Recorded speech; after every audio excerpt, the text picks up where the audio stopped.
কোন সংখ্যাটি বৃহত্তম? এটার জন্য আমরা কি করতে পারি? প্রথমে অপশনগুলো আমরা দেখি, অপশনগুলোকে সবাইকে একই রকম করে নিতে হবে। একই রকম মানে সবাইকে ভগ্নাংশ করে নিব। তো এটাকে ভগ্নাংশ করলে কত হয়? 3/10। এটা তো ভগ্নাংশ আছেই, এটার দশমিক উঠাই দিলে হয় উপরে 10 নিচে 3।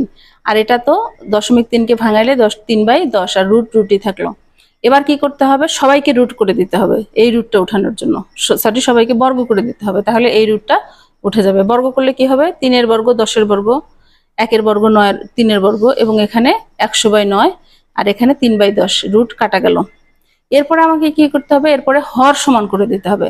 হর সমান করতে গেলে কি করতে লাগবে? 109 এবং 10-এর লসাগু করতে হবে।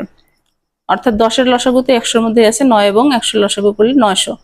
তো 900, 100 দিয়ে 900কে ভাগ করলে হয় 9, উপরে নিচে 9 গুণন করে দিলাম। 9 দিয়ে 900কে ভাগ করলে হয় 100, উপরে নিচে 100 গুণ করে দিলাম। আবার 100 গুণ করে দিলাম। আবার 10 দিয়ে 900কে ভাগ করলে হয় 90, উপরে নিচে 90 গুণ করে দিলাম। এখন কিন্তু সবার হর সমান হয়ে গেছে, এবং উপরে 81, 100, 10,270।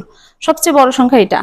হর সমান হওয়ার পরে লব যার বড় সেই হচ্ছে সবার বড়, আর হর সমান হওয়ার পরে লব যার ছোট সে হচ্ছে সবার চেয়ে ছোট। তো এখানে আমাদের বড় চেয়েছে, রাইট আনসার হচ্ছে গ। আর যদি ছোট চাইতো সবচেয়ে ছোট কোনটা, তাহলে রাইট আনসার হতো ক। তো যাই হোক, এভাবে কিন্তু আমরা দশমিকের অঙ্কগুলা বা এখানে কোনটি ছোট বড় নির্ণয় করে দিতে পারি।